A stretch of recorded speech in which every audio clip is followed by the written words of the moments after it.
Welcome back to your 5-Minute Football Fix. I'm Steven Miranda. I'm Jeff Ellis, and it's Monday, August 1st, 2011. Oh, lots of things to talk about. We'll start with the Eagles flying high. Fly high Eagles, man. And we've got players still moving like hotcakes.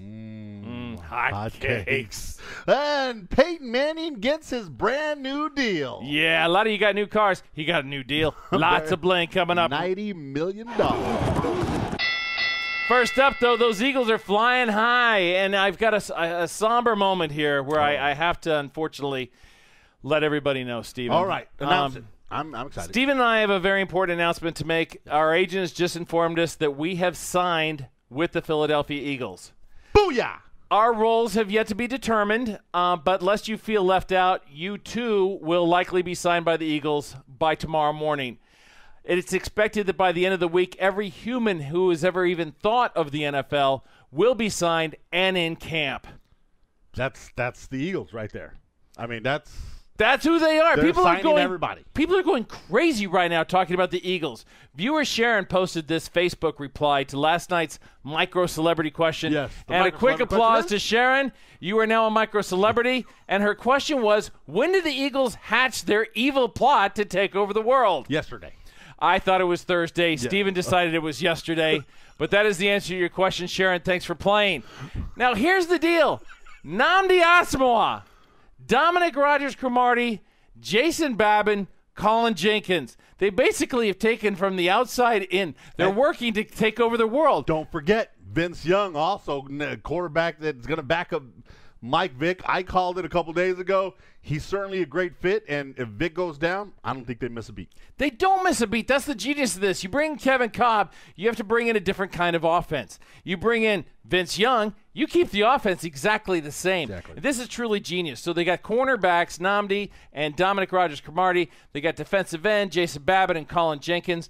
And look, they are, in a sense, enveloping everybody. But you know what, Steven? Before everyone goes making them Man U or the Miami Heat, you need to listen to this. Listen to this. Okay, I'll listen. Last season, Philadelphia was ranked 15th against the pass and the run, making them in the bottom third of total defense. Yes, and they were 31st in touchdown passes allowed. Remember and that. There's only one team in the NFC that allowed more points against them.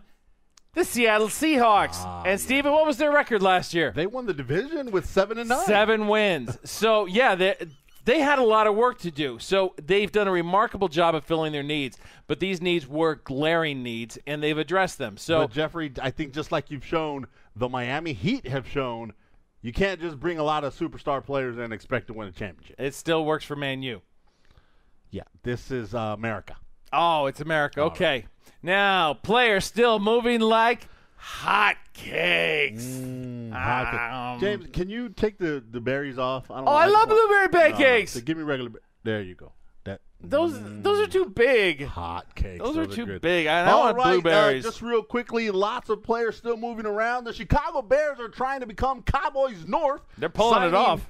Dallas castoff running back Marion Williams, wide receiver Marion Barber. Gosh, Roy Williams and Sam Hurd. A lot of Cowboys going up there to Chicago. When you get that many guys from one place landing in another, they all just kind of come off the bus and they look the same. Marion Barber, Roy Williams, Sam Hurd, they are becoming Cowboys North, and they're a bear in Cowboys clothing, basically. Plaxico Burress has landed, and he landed his jet in New York. Now, as listener Ed commented, you would have thought he would have gone to a team in a state with less restrictive gun laws. Now, while that's very funny, I don't think Plaxico's going to be carrying a gun anytime soon. I suspect it's a parole violation. The Houston Texans lost fullback Vonta Leech, who has gone to the Baltimore Ravens. Certainly going to help Ray Rice and is going to hurt maybe Arian Foster just a bit. Now we've got some swapping going on. Todd Heap goes to Arizona. But the Cardinals trade away Tim Hightower to the Washington Redskins. That's right. And finally, Big Willis McGahee is now a Denver Bronco. That, folks, is just the tip of the iceberg. Players have been moving like crazy. Dude, Randy Moss. Big final note here. Randy Moss, a future Hall of Famer, has basically said through his agent, Joel Segal, he is going to retire. And Randy Moss, why is he important for NFL Rants and Raves? He is the player responsible for starting this show. This show started as a one-sentence blog entry and is now this because of Randy Moss. And finally, before we get out of here, Peyton Manning, $90 million over 5 years. Cha-ching. $90 million being the highest paid player in the league was not important to him in the least, Stephen. No. What was important was being able to sign Joseph Adai and some of their other important draft signings, and so that they could have a cohesive team and go long-term. Peyton, hats off to you, lad, because that is the way you play the game. It is a team sport. It is not an individual sport. And I love Jim Irsay wanted so badly to make him the highest paid player, but he wouldn't do it. Not important to Peyton at all, but that's all we've got today. Join us back tomorrow for your 5-minute football fix. I'm Stephen Miranda. I'm Jeff Ellis. It's going to get crazier tomorrow.